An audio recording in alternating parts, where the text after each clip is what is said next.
El rollo de la escuela.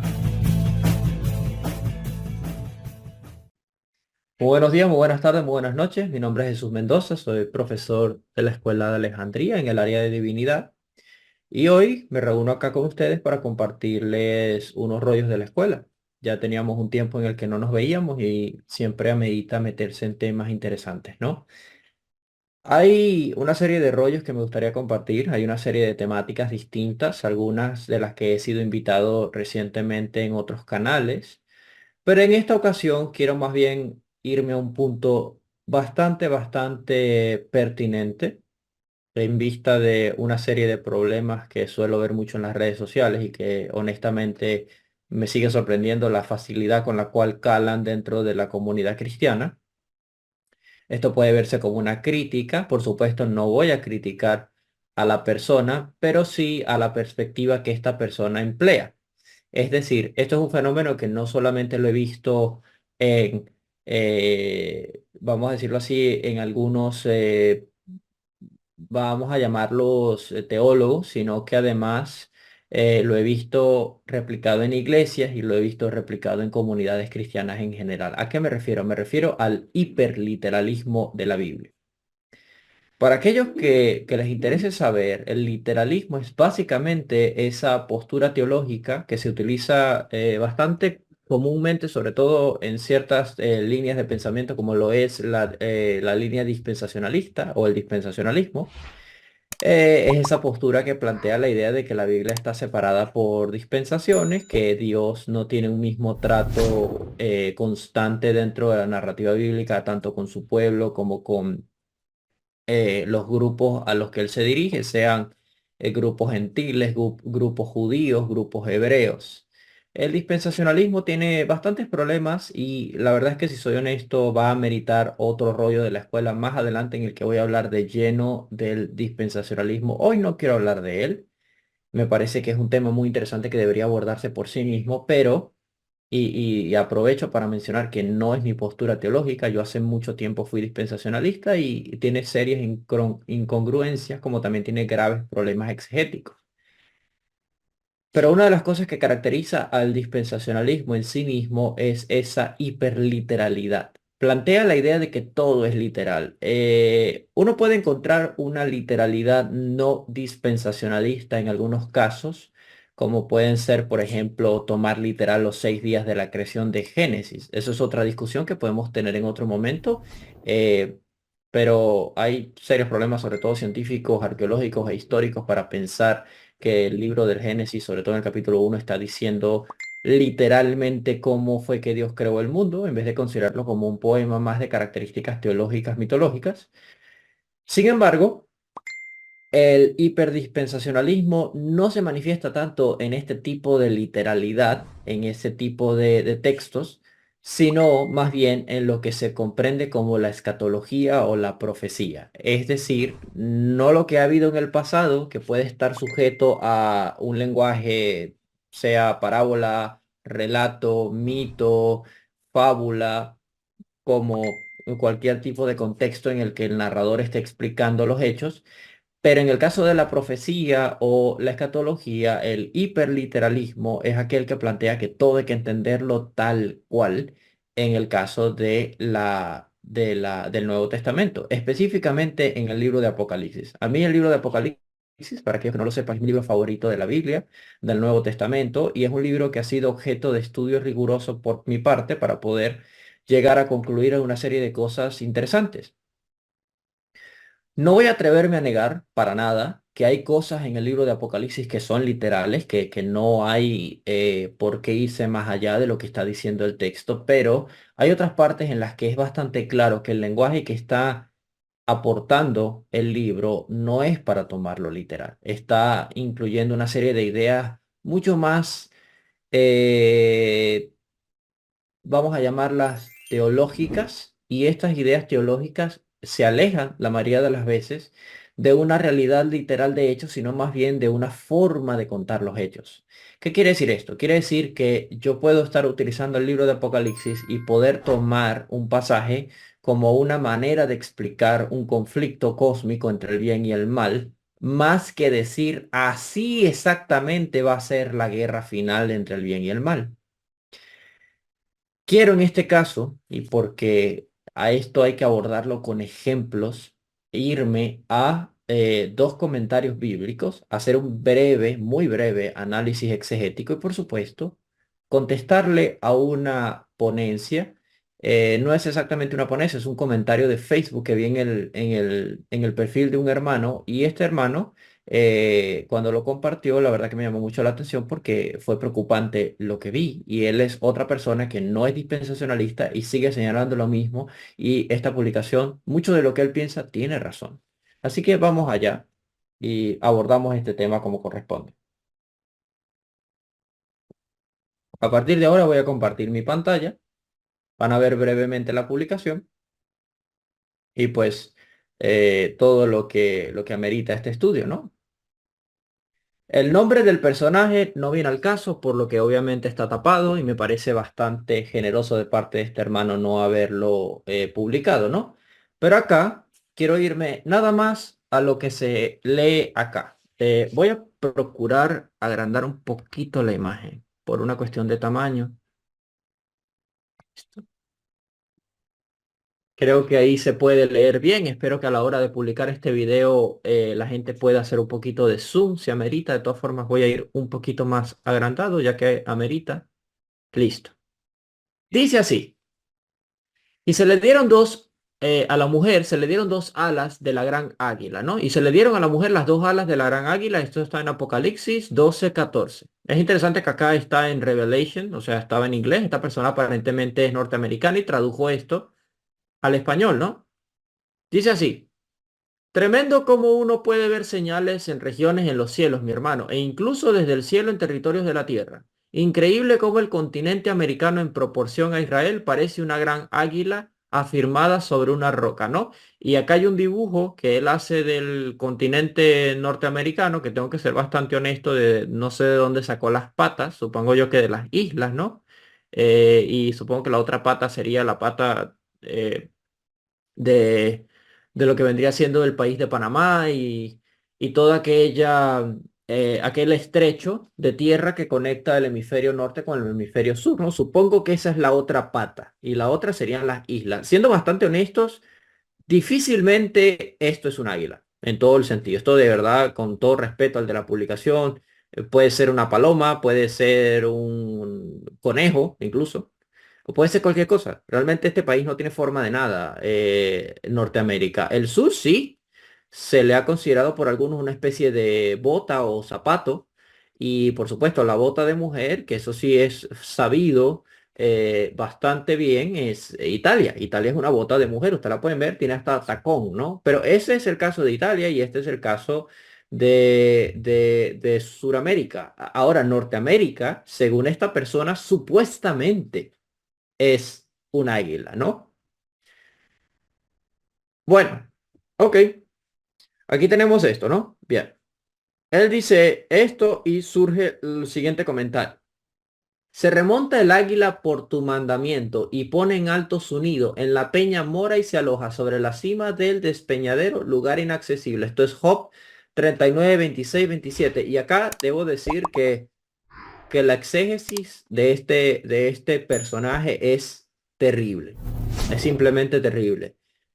Job 39 no tiene nada que ver con Apocalipsis, nada. Es uno de los libros más desconectados de Apocalipsis. Si acaso algo que podría medio estar cercano al libro de Job es el hecho de algunas plagas, la destrucción por parte del Satán a las cosas que le pertenecen a Job y ni siquiera porque ese Satanás del libro de Job no tiene nada que ver con el Satanás de Apocalipsis, ¿no? Además de eso, Job capítulo 39 es bastante claro. Dios le está contestando a Job la grandeza de su creación, diciéndole, mira el águila, donde el águila vive, esos son nidos que de verdad están inaccesibles. No vas a poder alcanzar un nido de águila. Es muy difícil para hacerlo. Las águilas además se van a las montañas. Entonces, el contexto de Job es un contexto, vamos a llamarlo, eh, cósmico, cosmogónico. Está hablando de cómo Dios repartió cada animal en su función, cómo es cada animal que Él ha creado, incluyendo dos bestias míticas. Yo tengo una ponencia de eso en el canal de Indagando en la Biblia, del Behemoth y el Leviatán. Entonces, todos estos seres, la descripción que Dios está haciendo es lo magníficos que son estos seres, pero ¿qué pinta Job 39? ¿Qué tiene que ver con el contexto de Apocalipsis 12:14? Y lo que es todavía peor, ¿cómo concluyó esta persona que Dios se está refiriendo a Estados Unidos con decir las dos alas del águila?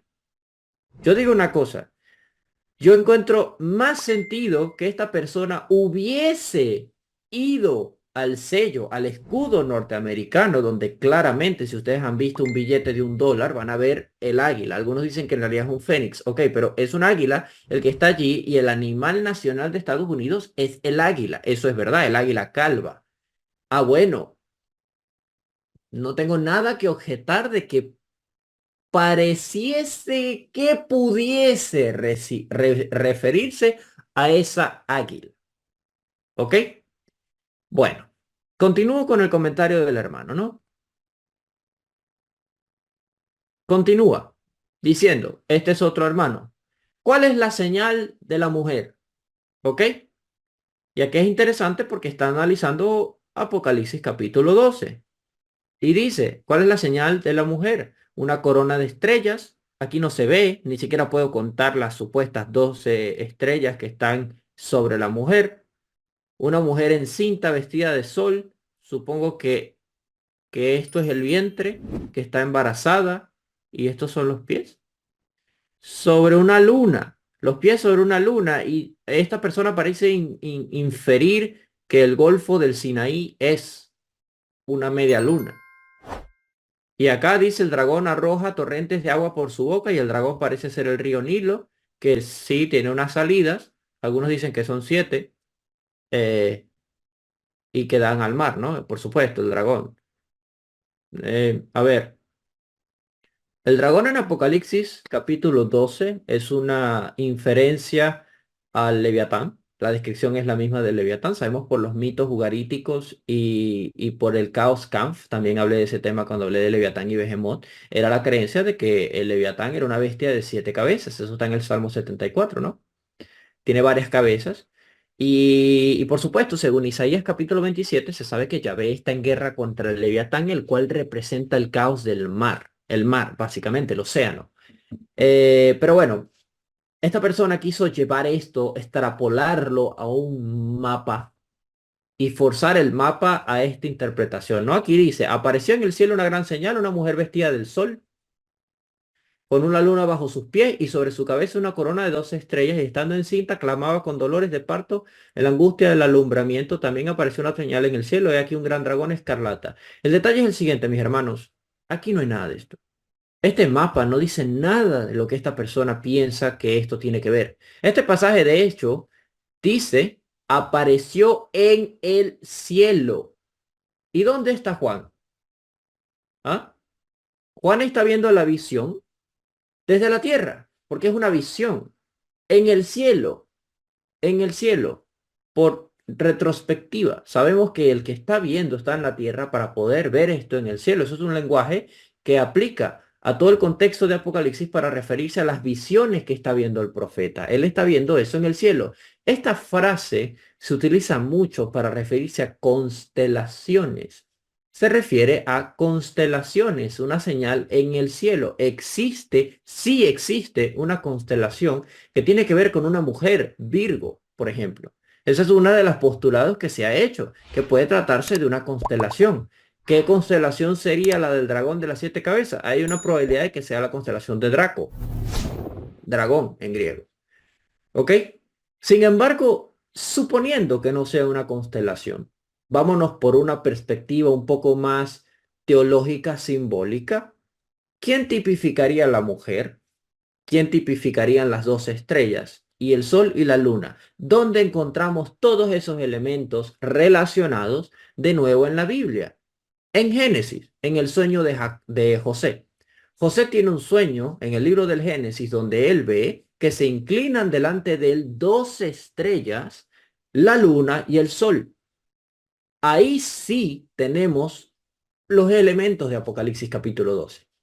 Y está implicando o infiriendo el hecho de que se le hace un reconocimiento celestial a José, quien tiene en ese momento una túnica de colores. ¿Ok? Podríamos decir que ese sueño puede ser de alguna forma una perspectiva arquetípica de la investidura de José, que posteriormente el mismo libro de Génesis va a explicar de que él se convertiría en una autoridad y su familia se arrodillaría delante de él. Él se convierte en una autoridad en Egipto y ese reconocimiento se lo lleva a su familia. Eso está en el mismo libro del Génesis. Otros prefieren tomar a José como un arquetipo de Cristo y relacionarlo con el Mesías de Apocalipsis 12. Vamos a decir que en el caso de Apocalipsis capítulo 12 trata de tomar algo de eso. Vamos a decir que sí. Vamos a decir que las 12 estrellas representan las 12 tribus de Israel claramente. Puede representar a los 12 apóstoles, pero en realidad las 12 tribus hace sentido porque la mujer es Israel. ¿Dónde más hemos visto una mujer pariendo que esté relacionado con Israel? Isaías. Isaías, si mal no recuerdo, capítulo 63 relaciona a Israel como una mujer en parto, dando a luz. Vamos a Isaías. Ya reviso para dar seguridad de mis palabras. Y Isaías, si no es 63, es 66. 66, ¿cierto? Ahí está. Este es el rollo de la escuela, que te puede tomar un momento, pero tiene fines eternos. El rollo de la escuela. Regálanos un like, suscríbete a nuestro canal, entérate cada vez que subimos contenido y compártelo en tus redes.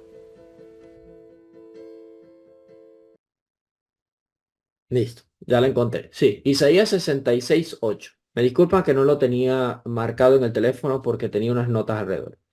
¿Quién ha oído cosas semejantes? ¿Quién ha visto cosas tales? Se engendra un país en un solo día, se da a luz un pueblo de una sola vez, porque apenas sintió los dolores, Sión parió sus hijos, ¿no? Yo que abro la matriz no haré parir.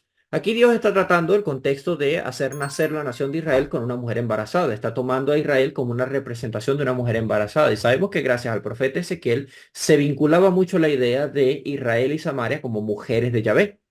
Entonces ya aquí vemos claramente este contexto donde Sión da a luz, está en la misma Biblia que la iglesia o Israel, que en realidad son la misma entidad, la iglesia israelita, que en el Nuevo Testamento se fusiona con los gentiles, la iglesia de Dios, esta es Israel dando a luz, el pueblo de Dios. Pero en el caso de Apocalipsis capítulo 12 se está refiriendo puntualmente al Mesías. Jesús nace de esta Israel.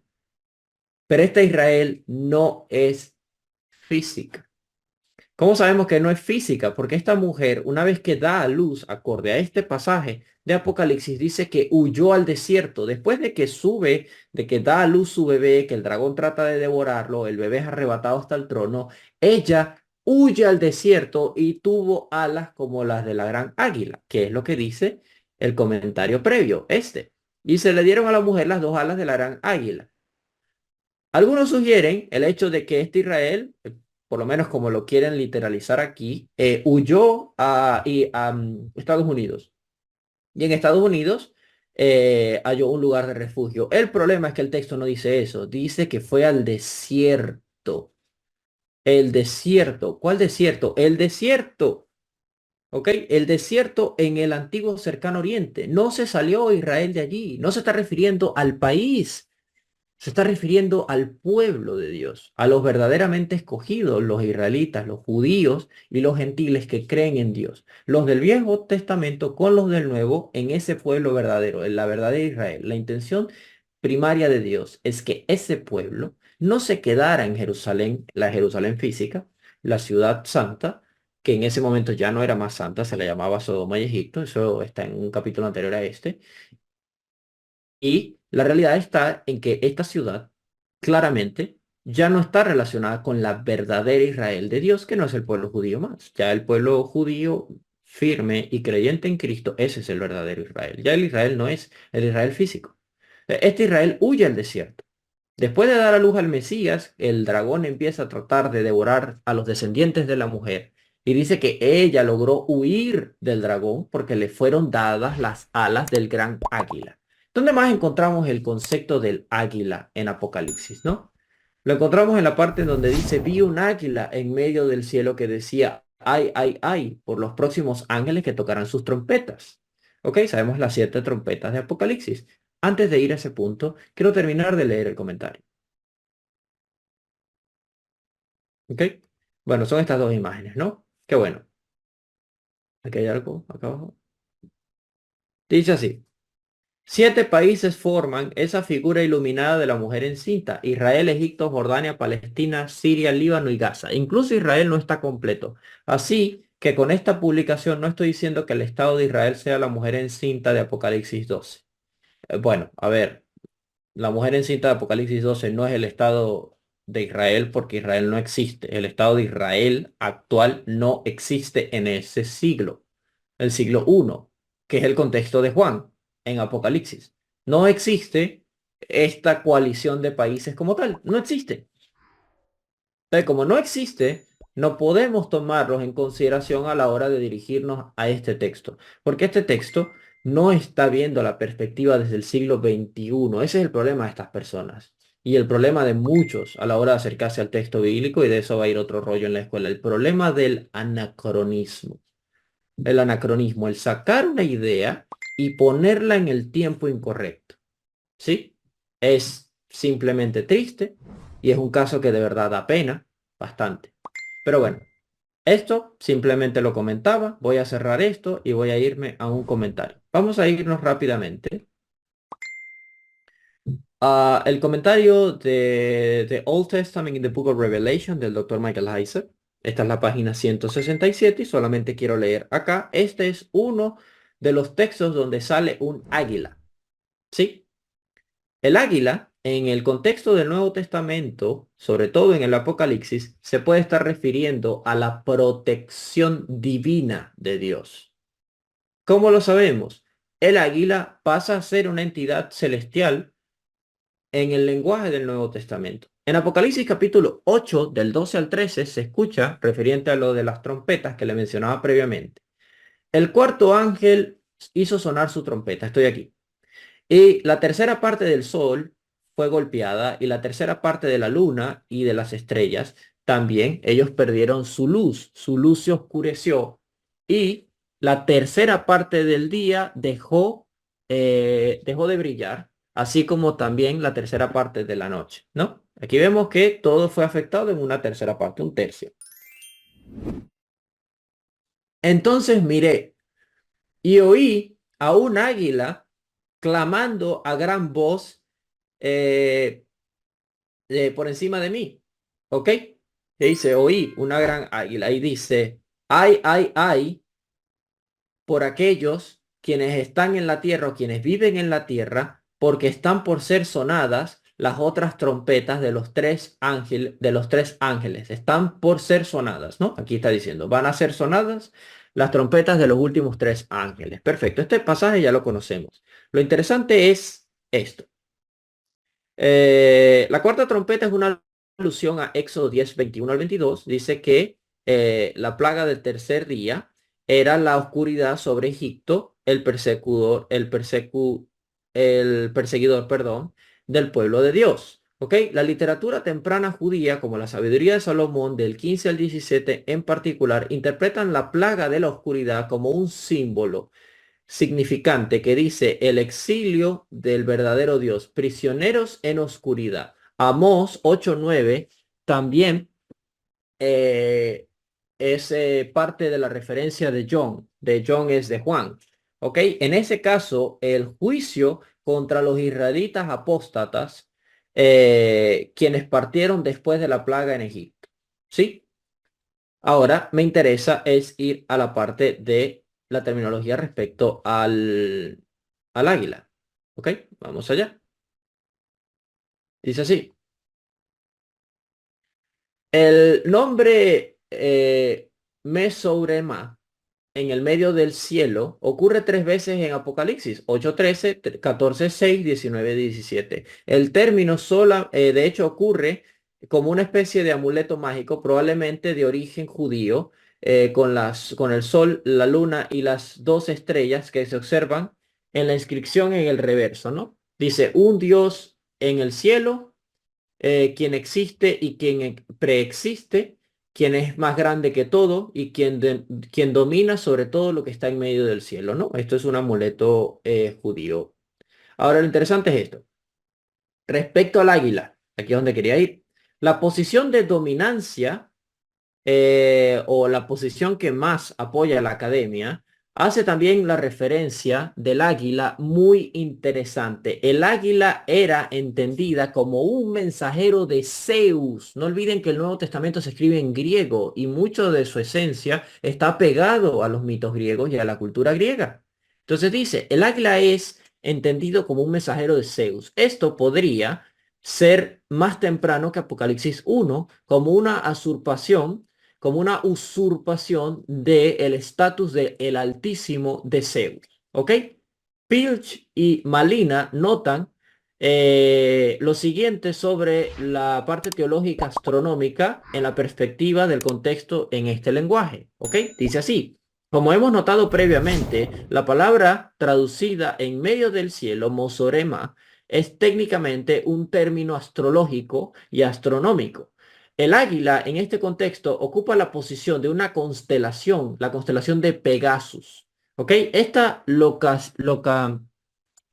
se localiza, perdón, en el medio del cielo, apunta a este significado, es decir, algo que está por encima de la tierra. En medio del cielo es que no está donde está Dios, pero tampoco está aquí abajo, está justo en el medio. ¿Y qué hay en el medio? La rajía, que es el lugar donde habitan las estrellas.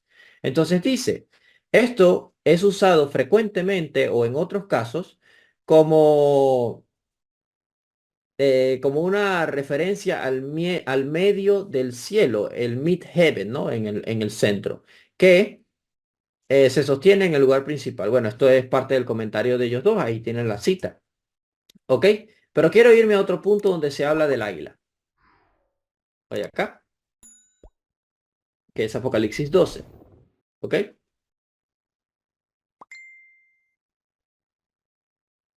Está, listo. Apocalipsis 12, 6 al 17. Dice así. Podemos sumar los puntos de beneficio sobre Apocalipsis 12, ¿no? La mujer de Apocalipsis 12:6, quien da a luz al Mesías, es Israel. Bien, esto es un comentario respecto a esa parte. La identificación hace buen sentido a la luz de la persecución que recibe la mujer en Apocalipsis 12. ¿Ok? María no fue perseguida. Por eso es que María no es este símbolo. Los 1260 días de Apocalipsis 12:6 operan en la intención de poder ser el mismo nombre en el capítulo 11:2.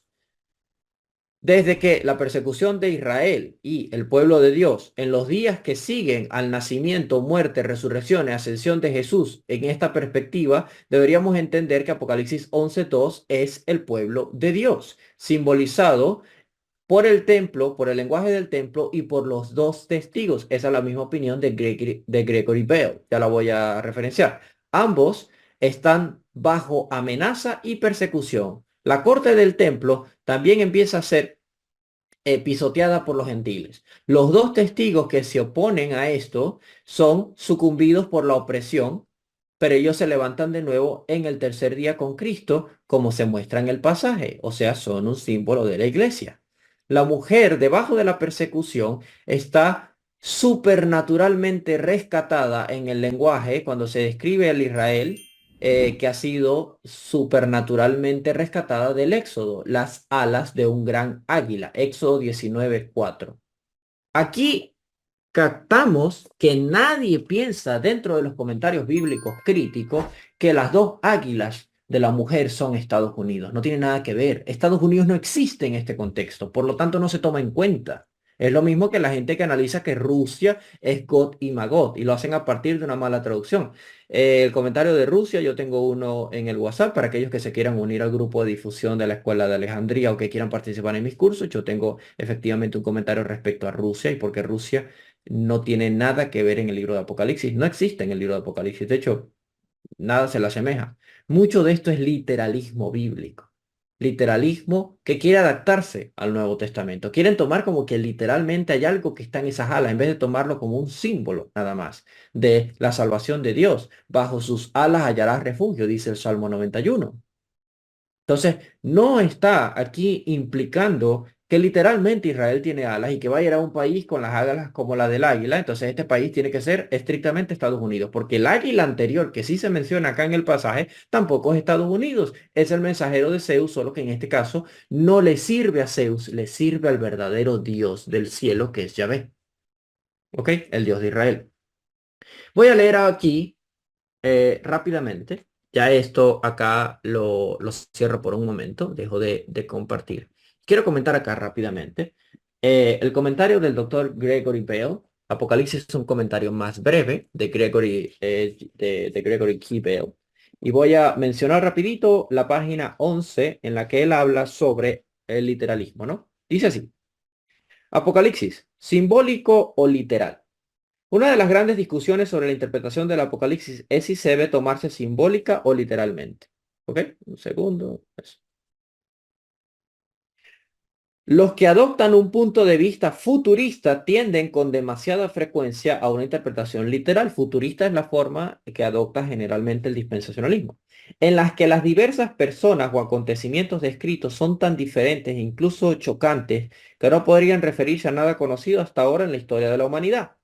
Yo he llegado a escuchar gente hiperliteralista que dice que las langostas de Apocalipsis de la quinta trompeta son helicópteros. Yo no sé de dónde sacan que son helicópteros, pero sí llegan a concluir que son helicópteros, así como concluyen que Rusia está en el libro de Apocalipsis cuando eso es mentira, y por supuesto en este caso que Estados Unidos también. No pintan ninguno de esos países nada en la teología bíblica de Apocalipsis, porque Apocalipsis no se escribió pensando en estos países. Ese es el problema. La gente piensa que porque es una profecía, tiene que mágicamente hablar de cosas del futuro. Y no, en realidad Apocalipsis está describiendo bastante bien y con un lenguaje bastante familiar para la gente de su época, un mensaje que todavía sigue vigente. Esa es la diferencia. No fue escrito para nosotros estrictamente en el tiempo, fue escrito para ellos y que alcanzara a nosotros. Es un mensaje que a ellos les sirvió y que a lo largo de 2000 años nos logró alcanzar a nosotros también. Que nuestra guerra no es contra carne ni sangre, es algo que los primeros cristianos creían y todavía se cree.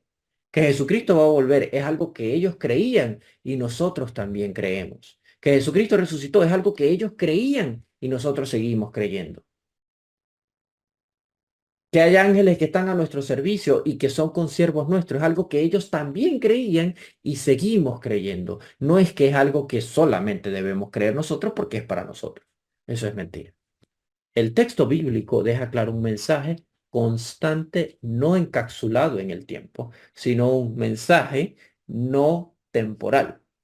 Es decir, le sirve a cualquier ser humano en cualquier punto de la historia siempre y cuando, perdón, seas un hijo de Dios. Porque ahí es donde este mensaje replica fuerte en tu corazón y en tu mente. Dice así.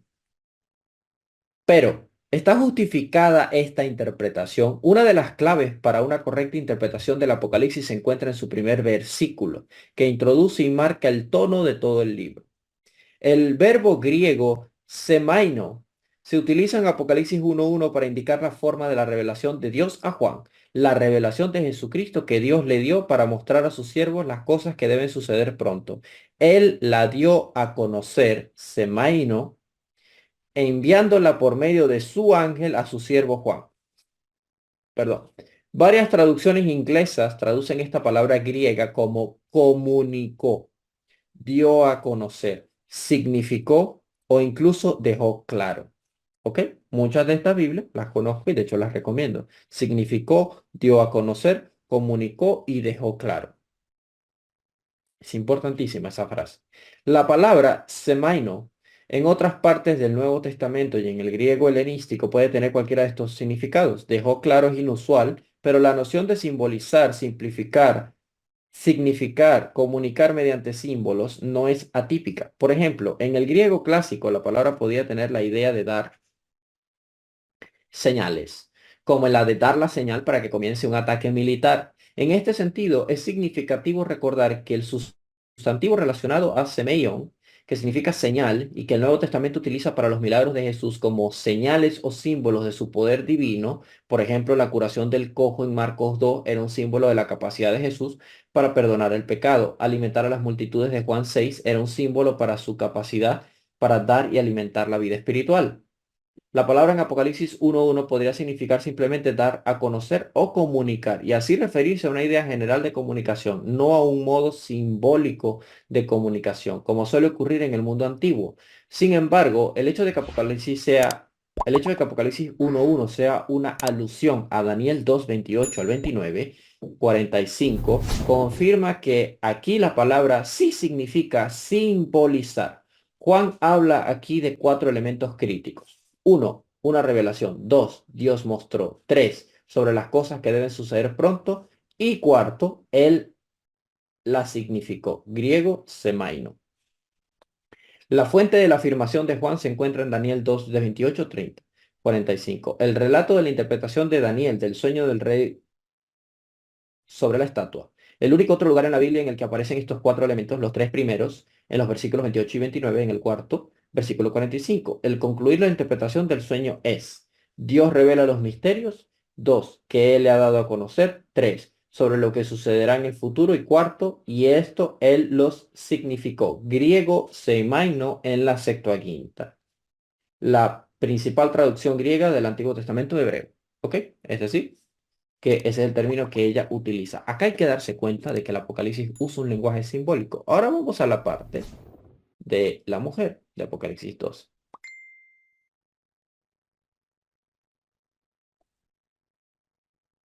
Segundo.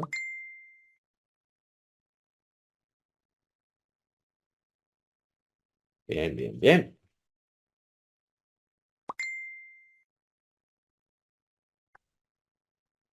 Me interesa lo del águila de Apocalipsis 8 y luego ir entonces a la nueva parte. Dice así.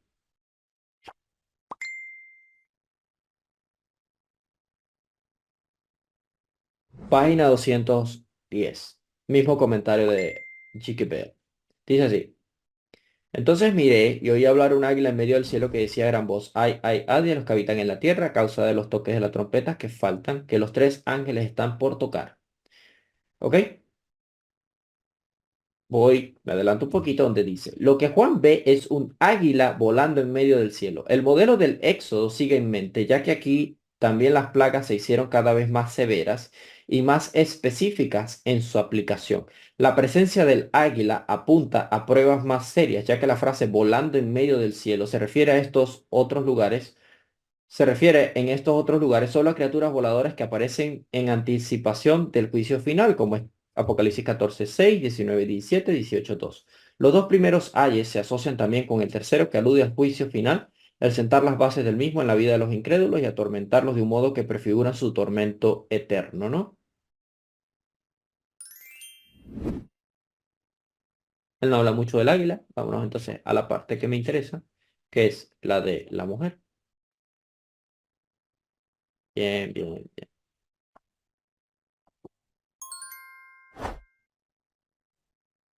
Aquí está. Listo.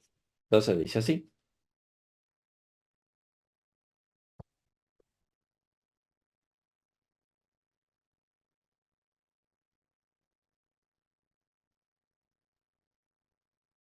La mujer huye del dragón. ¿Ok?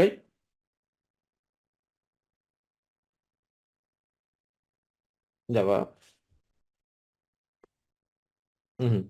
La mujer huye del dragón. Tras la liberación, la mujer huyó al desierto. Tras la liberación de su hijo, en consonancia con la identificación anterior de los versículos 1 y 2, la mujer representa la comunidad de fe, aunque ahora no solo de la época del Antiguo Testamento, sino la comunidad mesiánica, es decir, el cristianismo, que vive en la era posterior a la resurrección. Ella está ahora en la tierra y no aparece en el cielo porque representa al verdadero pueblo de Dios en la tierra. La huida al desierto alude al momento en que Israel huyó de Egipto al desierto y fue protegido y alimentada por Yahvé. El mismo patrón de huida al desierto se observa en el caso de Elías y Moisés. En el caso de Elías es Primera Reyes 17, 19, 3 al 8 y Moisés Éxodo 2, 15, que simbolizan la iglesia en 11 del 5 al 6 de Apocalipsis. El paralelismo del versículo 14 con el versículo 6 hace explícito el trasfondo del Éxodo, donde las dos alas del águila sobre la mujer que es llevada al desierto, aluden al cuidado que Dios trae de Israel durante el éxodo, durante la estancia en el desierto. Véase versículo 14. La huida de la mujer al desierto se refiere al éxodo, la restauración final de los tiempos. Cuando el verdadero Israel regrese con fe al Señor y vuelva a ser protegido y alimentado por él en el desierto, tenemos el caso de Isaías 32, 15, 35, 1 al 10, 43, 8, 41, 17 al 20, 43, 19, 20, 51, 3, Jeremías 31, 2, Ezequiel 34, 25 al 31. O sea, las referencias son muchas a esta idea. Oseas 2:15 compara explícitamente la expectativa del desierto del fin de los tiempos con el día en que Israel subió de la tierra de Egipto. Es decir, que esto no tiene nada que ver con Estados Unidos, con Rusia o con alas del águila literales. Tanto el doctor Gregory Bell, en el caso del águila del capítulo 8, como el águila o las alas de águila en el capítulo 12, no se están refiriendo a algo literal. Se están refiriendo a la protección de Dios. Estos comentaristas, el doctor Michael Heiser, David Aum, Gregory Bell, no siguen el hiperliteralismo. Y como no lo siguen, tiene más sentido lo que están planteando, porque se están basando en lo que la misma Biblia enseña de sí misma.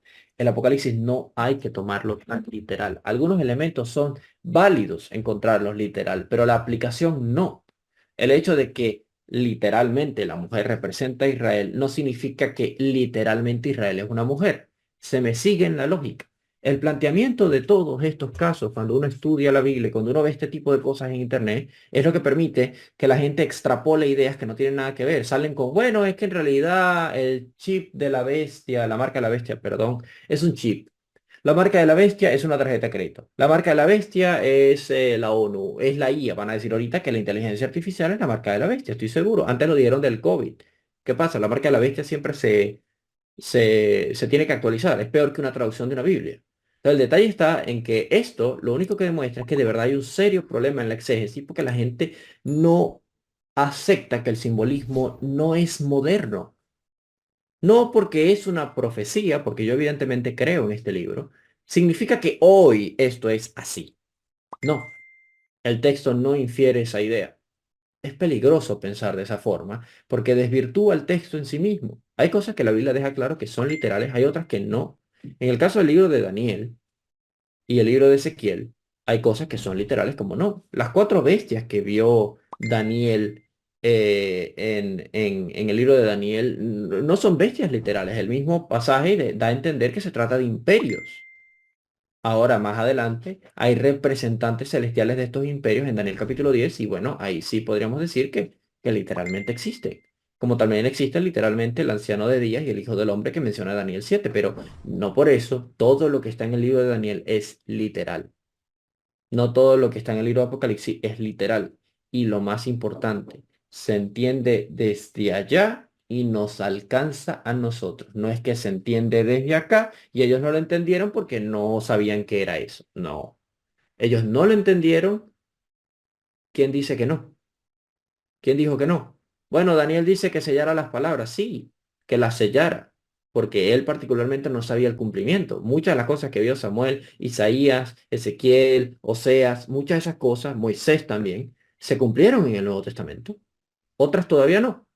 Pero no significa para nada que se cumplieron ahorita en el siglo XXI, que se cumplieron hace un par de años. Y si sigue pasando el tiempo y pasa otros 1000 años, ¿qué van a decir esas personas 1000 años después? Bueno, como que se equivocaron los cristianos del siglo XXI porque seguían pensando que ahí iba a pasar todo y no pasó nada.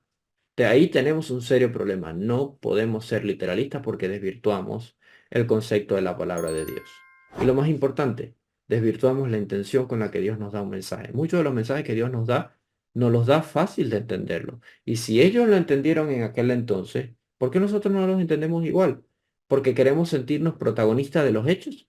Queremos que los hechos ocurran ahora. Eso puede ser. Sin embargo, se nos olvida que ya somos protagonistas de los hechos, y no por una cuestión de si suceden ahora, sino porque ha estado sucediendo en nuestra fe cristiana desde más de 2000 años. Así que les mando un fuerte abrazo. Reflexionen en parte de esto, por favor. Considérenlo y espero verlos en una próxima ocasión en otro rollo de la escuela. El rollo de la escuela.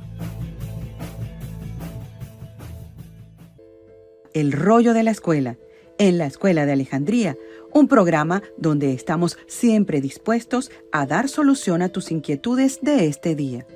Porque hablamos español y podemos profundizar de manera sencilla y escueta en cada tema, mostrando el punto de vista de la palabra de Dios que también toma en cuenta el punto de vista del hombre a través de los tiempos.